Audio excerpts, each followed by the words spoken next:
محمد سيد الكونين والثقلين. نحمده ونصلي على رسوله الكريم اما بعد. قال الله تعالى في كتابه ما آتاكم الرسول فخذوه وما نهاكم عنه فانتهوا.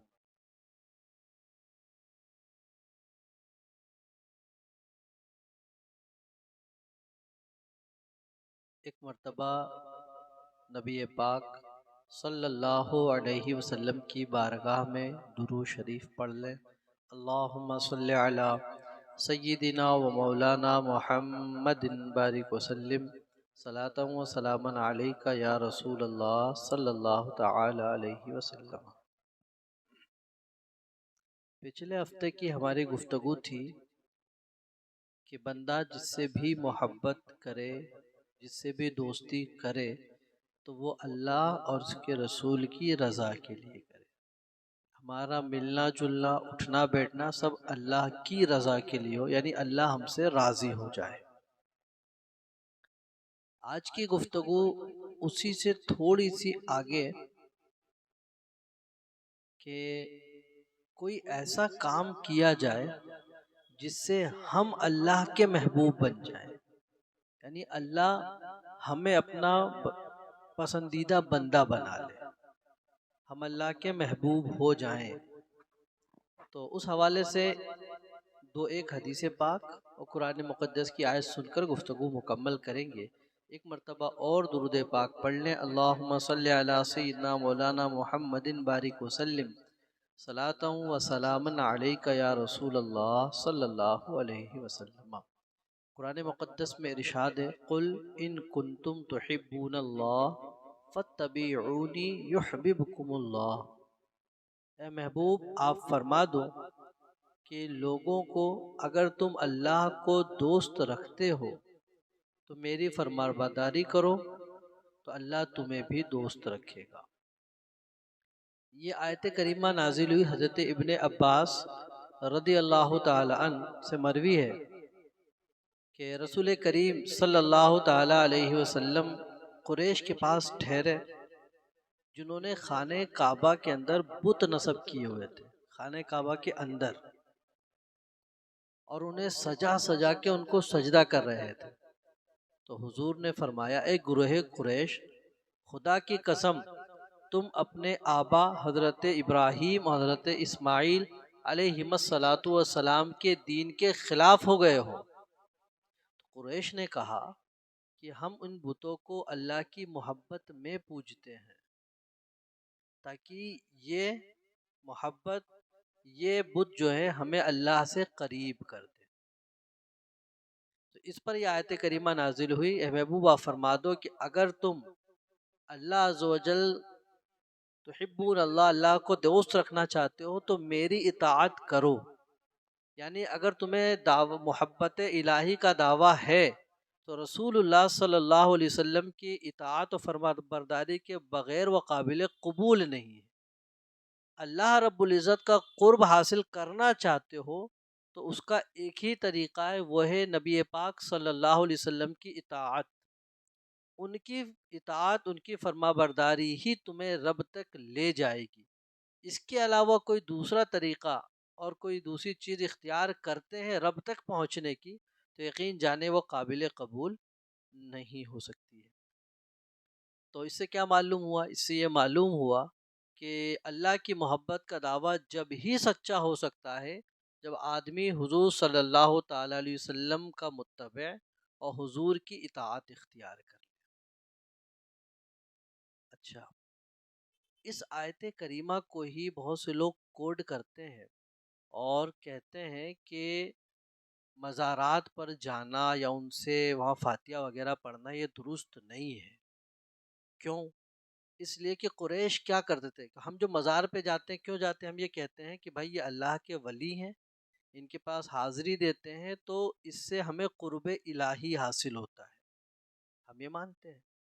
تو وہ ان کا کہنا یہ ہے کہ کفار بھی تو یہی کرتے تھے کہ وہ جو بتوں کو پوجتے تھے انہوں نے کیا کہا، ہم اس لیے پوجتے ہیں تاکہ اس کے ذریعے ہم اللہ رب العزت کا قرب حاصل کر لیں، تو جو کام وہ کر رہے تھے وہ یہاں بھی ہو رہا ہے، جو بات وہ کہہ رہے تھے وہ آپ بھی کہہ رہے ہیں، تو پھر آپ صحیح کیسے ہو گئے اور وہ غلط کیسے ہو گئے؟ یہ بات ہے، بات سوچنے کی بھی ہے، بات تھوڑا سا دماغ میں آ رہی ہے۔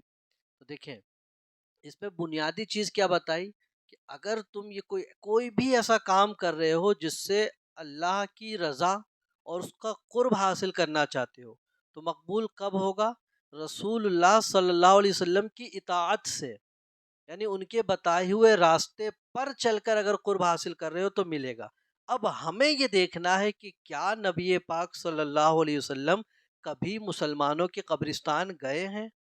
کیا نبی پاک صلی اللہ علیہ وسلم نے وہاں پہنچ کر دعا کی ہے؟ اگر کی ہوگی تو پھر ہمارا جانا بھی درست ہوگا، اگر نہیں تو پھر ہمارا بھی ان کی طرح منع ہو جائے گا۔ اب آئیے حدیث پاک میں، آقا کریم صلی اللہ علیہ وسلم خود ارشاد فرماتے ہیں کہ میں نے تمہیں قبروں کی زیارت سے روکا تھا، لیکن اب جایا کرو کہ یہ دنیا سے بے رغبتی پیدا کرتی ہے۔ تو پھر یہ جانا تو خود نبی نے حکم دیا، تو پھر کیسے غلط ہو گیا؟ دوسری چیز، نبی پاک صلی اللہ علیہ وسلم ہر سال احد کے موقع سے ہر سال ایک بار احد کی قبرستان جاتے تھے اور شہدائے احد کے لیے دعا فرمایا کرتے تھے۔ تو اس سے یہ ثابت ہوا کہ ہمارا جو یہ فعل ہے خود نبی پاک صلی اللہ علیہ وسلم کی اطاعت اور ان کے حکم کے مطابق ہے۔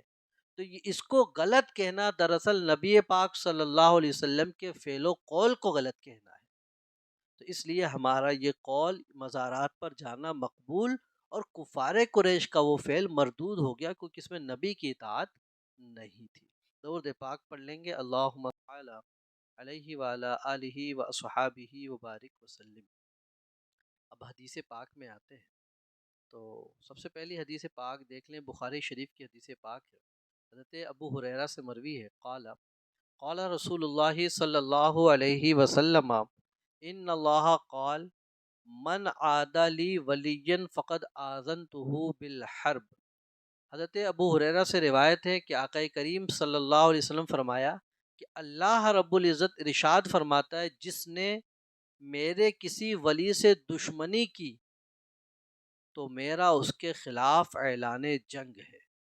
رب تعالیٰ ارشاد فرماتا ہے، آگے حدیث پاک میں ہے کہ میرا بندہ جن چیزوں کے ذریعے میرا قرب حاصل کرتا ہے ان میں فرائض مجھے سب سے زیادہ محبوب ہے، پھر میرا بندہ نوافل کے ذریعے میرا قرب حاصل کرتا رہتا ہے یہاں تک کہ میں اسے اپنا محبوب بنا لیتا ہوں۔ جب محبوب بنا لیتا ہوں تو پھر کیا ہوتا ہے؟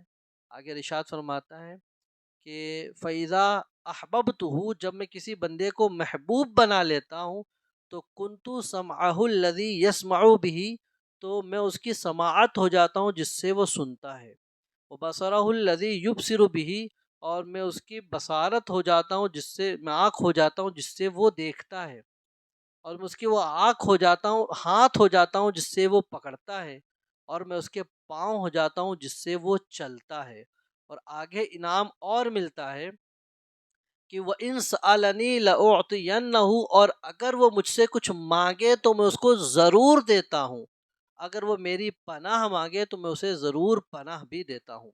تو اس حدیث پاک میں سب سے پہلی چیز کہ جو ولی کے خلاف، اس کے لیے اللہ رب العزت کی طرف سے اعلان جنگ ہے۔ تو سب سے پہلے ولی کسے کہیں گے یہ معلوم ہونا چاہیے۔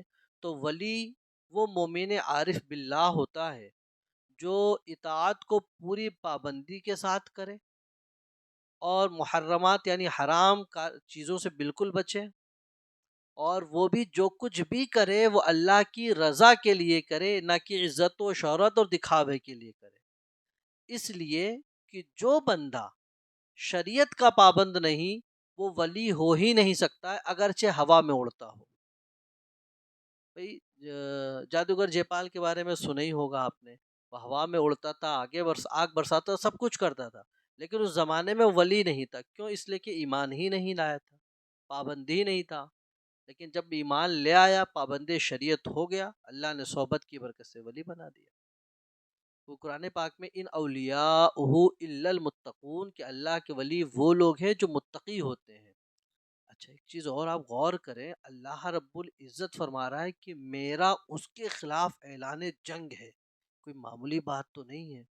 اگر آج کوئی بڑا آدمی کہہ دے میں تمہیں چھوڑوں گا نہیں یا میرے تم اعلان جنگ کرتا ہوں، تو انسان دہشت میں آ جاتا ہے، گھبرا جاتا ہے۔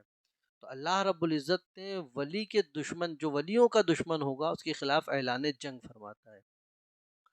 دو بندے ایسے ہیں جس کے خلاف اللہ نے اعلان جنگ فرمایا وہ دو بندے، ایک تو وہ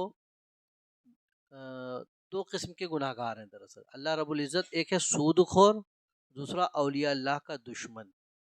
ان دونوں کے خلاف اللہ رب العزت نے اعلان جنگ کا فرما دیا کہ میرا ان کے خلاف اعلان جنگ ہے۔ اب اس میں آگے بڑھیے، اس حدیث پاک میں ارشاد فرمایا کہ بندہ جس چیز کے ذریعے میرا قرب حاصل کرتا ہے اس میں سب سے پسندیدہ چیز ہے فرائض، یعنی جو چیزیں میں نے فرض کی ہیں اس کو وہ کما حق و ادا کرتا رہے تو اس سے بھی میرا قرب حاصل کر لے گا۔ نمازیں وقت پر پڑھتا رہے، روزے ٹائم پہ رکھتا رہے، وقت ہوتے ہی زکوٰۃ ادا کر دے، مال ہو جائے تو حج بھی کر کے آ جائے، تو بندہ جو فرائض ادا کرتا رہے گا تو اس سے بھی میرا قرب حاصل ہوتا رہے گا، کیونکہ نوافل بعد میں فرض پہلے ہیں۔ اب کوئی سوچے کہ میں فرض چھوڑ کر نفل ہی نفل پڑھتا رہوں تو پھر وہ قبول نہیں ہوتی۔ اس لیے علماء نے فرمایا ہے کہ جو شخص فرائض ترک کیے ہو اور نوافل ادا کرتا رہے تو اس کے نوافل زمین و آسمان کے درمیان معلق رہتے ہیں، مقبول نہیں ہوتے۔ اس لیے چاہیے کہ جب بھی نفل پڑھیں تو کوشش کریں پہلے جو قضا نمازیں ہیں ان کو ادا کرتے رہیں، پھر نفل کی طرف آئیں۔ اچھا اب یہ جو نفل ہے یہ قرب الہی کا جو سبب بنتا ہے، فرمایا نا کہ بندہ نفل کے ذریعے میرا قرب حاصل کرتا رہتا ہے یہاں تک کہ میں اس کے ساتھ ایسا ایسا معاملہ کرتا ہوں۔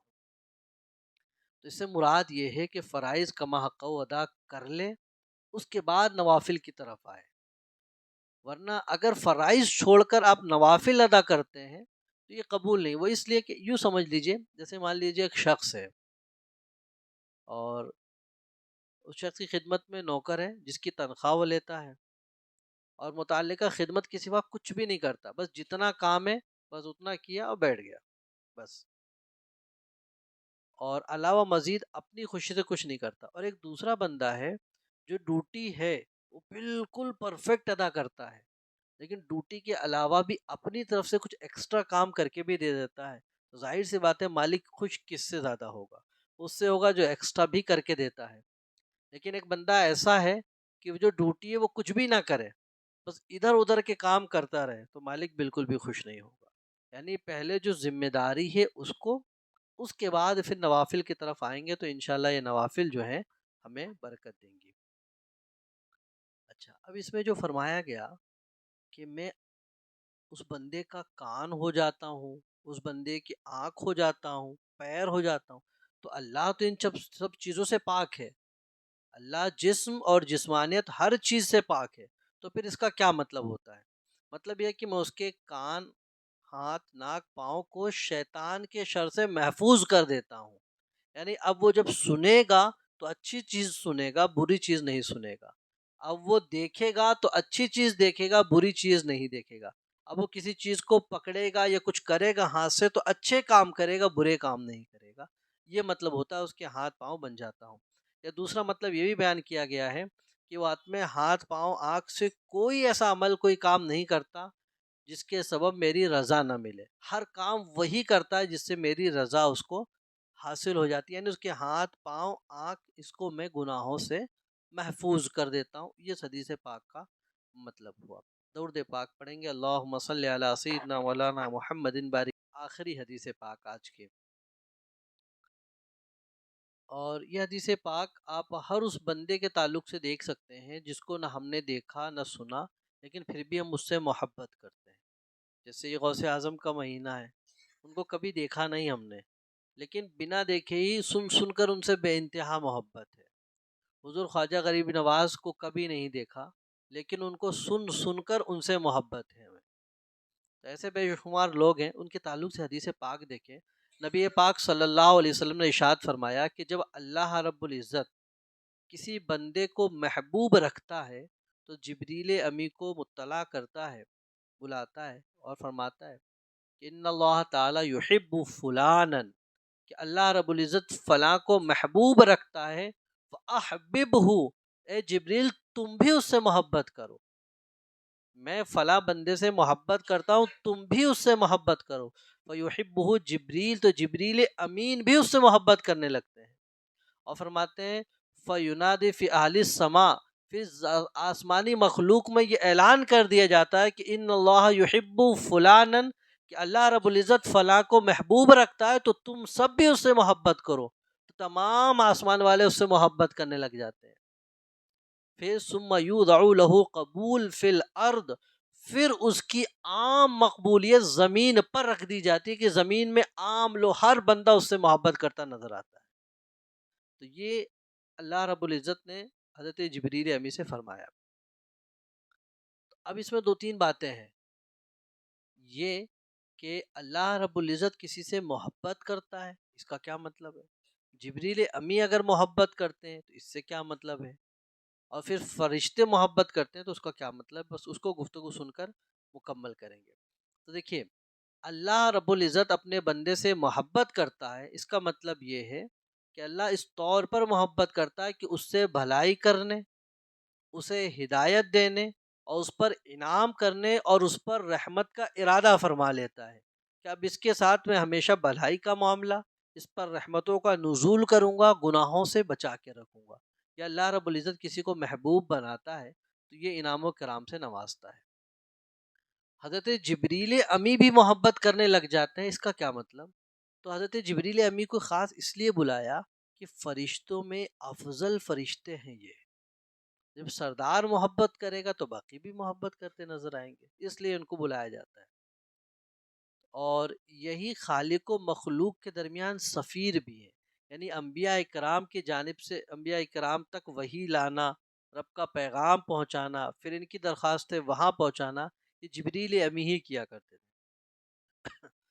تو ان کی محبت کا مطلب یہ ہے کہ وہ ملائکہ اس بندے کے لیے استغفار کرتے ہیں اور دنیا اور آخرت کی خیر کا ارادہ کرتے ہیں، یعنی اس بندے کے لیے اب جبریل امی بھی دعائیں مغفرت کر رہے ہیں، اس بندے کے لیے تمام فرشتے بھی دعائیں مغفرت کر رہے ہیں۔ یہ کوئی معمولی بات تو نہیں ہے، ہم جہاں جاتے ہیں تو دیکھتے ہیں یہ بزرگ ہیں تو ان سے کہتے ہیں دعا کر دیجیے ہمارے لیے، تو بندہ اس کے لیے دعا کرتا ہے، تو یہاں تو فرشتے اس کے لیے دعائیں مغفرت کر رہے ہیں، تو یہ بہت بڑی بات ہے۔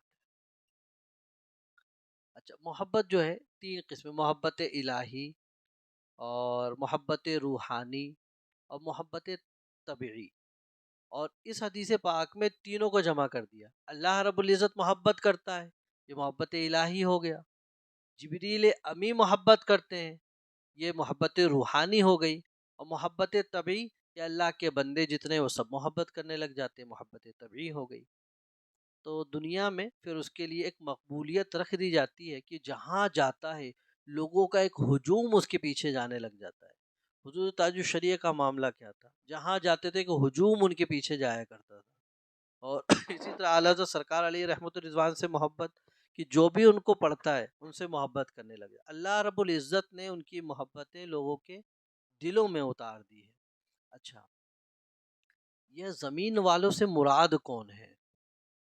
کیونکہ بہت سے ہوتے ہیں ہر زمانے میں، کچھ چاہنے والے ہیں، تو ایسا نہیں کہ سبھی مان رہے ہیں، کچھ نہ ماننے والے بھی رہتے ہیں، تو پھر قبول کا کیا مطلب ہے اور مراد کون ہے؟ تو فرمایا گیا زمین پہ جو بھی باشندے ہیں، انسان اور جن، سب مراد ہیں، یعنی جو اہل محبت سے ہیں وہ تمام بندے اس میں شامل رہتے ہیں، اور وہ بندے ان سے محبت کرتے ہیں۔ اب دو چار بندے اگر مخالفت میں آ جائیں تو اس سے کوئی فرق نہیں پڑتا ہے۔ اچھا، درود پاک پڑھیں گے، اللہم صلی علی سیدنا مولانا محمد صلی اللہ تعالی علیہ وسلم۔ اب آج کی گفتگو سے ہمیں پتہ کیا چلا کہ اب ہم اگر یہ چاہیں کہ اللہ کے محبوب بن جائیں، پچھلے ہفتے گفتگو کہ اللہ سے ہم محبت کرنے لگ جائیں، اور یہاں مسئلہ یہ کہ اب ہم اللہ کے محبوب بن جائیں تو ہمیں کیا کرنا ہوگا؟ نمبر ایک، اللہ کے رسول صلی اللہ علیہ وسلم کی اطاعت و فرما برداری کرنی ہے، بغیر اس کے ہم اللہ کا قرب نہیں حاصل کر سکتے۔ دوسرا، جو بھی فرائض ہمارے ذمے ہیں ان کو وقت پر ادا کریں گے تب اللہ کے محبوب بن سکتے ہیں، ورنہ نہیں بن سکتے۔ تیسری چیز، اب فرض ادا کرنے کے بعد وقت نکال کر نوافل کی طرف بڑھنا ہے، اور نوافل کثرت سے پڑھیں، اتنی کثرت سے کہ اللہ رب العزت آپ کو اپنا محبوب بنا لے۔ تو یہ طریقے ہیں اللہ رب العزت کا محبوب بننا۔ اب ہمارے اوپر ہے کہ ہم اس کو کس طرح بنیں۔ اس لیے ہمارے بزرگوں کو دیکھا ہوگا کہ حضرت غوث اعظم کا مہینہ چل رہا ہے، وہ راتوں رات آپ عبادت ہی کیا کرتے تھے۔ تو راتوں رات عبادتوں میں کیا، یہی نوافل کے ذریعے اللہ کا قرب حاصل کرتے تھے۔ ایک نام آپ نے سنا ہوگا، محبوب الہی، حضرت نظام الدین اولیاء دہلی۔ ان کا نام دراصل کچھ اور، لیکن مشہور ہو گئے محبوب الہی کے نام سے۔ ان کا یہ لقب پڑا کیسے، اس سلسلے میں ایک روایتیں آتی ہیں۔ ایک روایت یہ آتی ہے کہ یہ اپنے پیر کی بہت خدمت کرتے تھے، بہت زیادہ اپنی پیر کی خدمت کرتے تھے۔ ایک دن پیر صاحب کی خدمت میں بیٹھے ہوئے تھے، تو پیر صاحب ان سے بہت خوش ہوئے، اور پیر صاحب یکایک وجد میں آ کے کہتے ہیں کہ نظام الدین، محبوب بنو گے کہ محب بنو گے؟ نظام الدین، محبوب بنو گے کہ محب بنو گے؟ ظاہر سی بات ہے، اب پیر صاحب اتنا بڑا آفر دے رہے ہیں، وہ بھی کنفیوز، یار محبوب بن جاؤں کہ محب بن جاؤں؟ محبوب یعنی لوگ آپ کو چاہنے لگے، محب یعنی آپ چاہیں پھر اب سب کو، یہ دو آپشن تھے۔ تو محبوب الہی نے کہا کہ اگر اجازت ہو تو میں اپنی امی سے جا کر پوچھ کر آ جاؤں، کیسا رہے گا؟ نے کہا ٹھیک ہے، اجازت ہے۔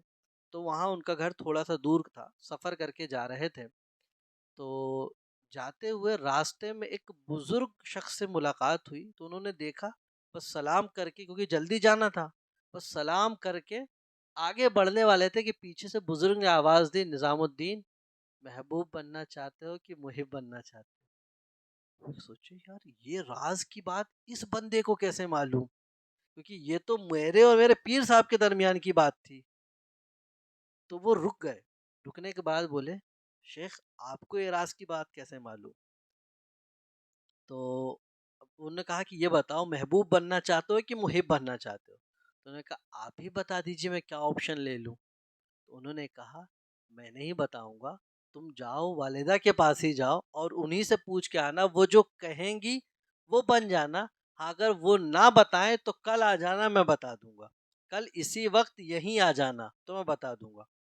وہ پہنچے، والدہ کو سلام کیا اور بتایا کہ پیر صاحب نے یہ آفر رکھا ہے میرے لیے کہ محبوب بننا چاہتے ہو کہ محب بننا چاہتے ہو، اور ساتھ میں یہ بھی بتا دیا کہ راستے میں یہ والا کیس ہوا ہے۔ تو والدہ نے کہا بیٹا ایک کام کرو، اسی اللہ کے ولی سے پوچھ لو، کیونکہ بنا جانے وہ تمہارے دل کی کیفیت جان سکتا ہے، تو تمہارے لیے جو بہتر ہوگا وہ وہی بتائے گا۔ تو فوراً پھر وہاں سے والدہ سے اجازت لیے اور پھر روانہ ہوئے۔ ٹھیک اسی وقت پر اس جگہ وہ پہنچ گئے، لیکن دیکھیے وہ بابا وہاں ہے ہی نہیں، وہاں ہے ہی نہیں وہ۔ تو پھر اب یہ ہوا کہ معلوم کیے کہ بھائی یہاں پر ایک صاحب کل بیٹھے ہوئے تھے، وہ کہاں ہے؟ تو بتایا گیا ان کا تو انتقال ہو گیا ہے۔ تو بولے ان کو رکھے کہاں ہیں، کہاں دفن کیے؟ بولے دفن وفن کچھ نہیں کیے، وہ ادھر وہ ان کی لاش رکھی ہے، دفن بھی نہیں کی، کیونکہ وہ اس میں رہتے ہی نہیں تھے، لوگ سمجھتے نہیں تھے کہ کون ہے یہ ایسا۔ تو وہ گئے نظام الدین اولیاء، ان سے کہے، ان کے پاس کھڑے ہو کے، کل تو آپ کہہ رہے تھے کہ محبوب بننا چاہتے ہو کہ محب بننا چاہتے ہو، اور آپ ہی نے کہا تھا کہ والدہ نہ کہیں تو اسی جگہ اسی ٹائم آ جانا، میں بتاؤں گا۔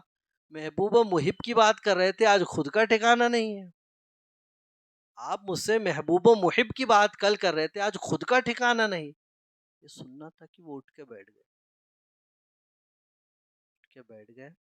اور انہوں نے کہا نظام الدین، تم محبوب بننا، محب مت بننا، کیونکہ محب بنو گے تو یہ حال ہوگا جو میرا ہوا، محب بنو گے تو یہ حال ہوگا، کوئی پوچھے گا کوئی نہیں بھی پوچھے گا۔ محبوب بن جاؤ گے تو رب بھی اور تمام مخلوق بھی پوچھے گی، اور تمہارا مزار بھی ہوگا، لوگ فیض بھی پائیں گے۔ اور آج وہی ہوا کہ اللہ نے یہ اتنا نوازا ان کے پیر کی دعا سے، وہ محبوب تو بنے اور اسی نام سے مشہور ہو گئے، محبوب الہی، اللہ رب العزت کے محبوب بندے۔ اور اس قدر میلہ کہ ہمیشہ وہاں ان کے نام کا لنگر چلتا رہتا ہے۔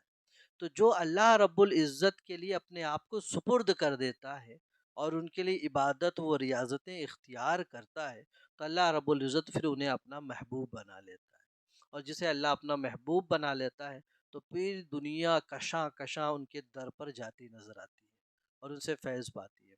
تو اللہ رب العزت کی بارگاہ میں دعا ہے کہ پروردگار ہمیں بھی صحیح معنوں میں عبادتیں کرنے کی توفیق عطا فرمائے، اور اللہ کے نیک بندوں سے جڑ کر رہنے کی توفیق عطا فرمائے۔ وآخر دعوانا ان الحمد للہ رب العالمین۔ السلام علیکم ورحمۃ محمد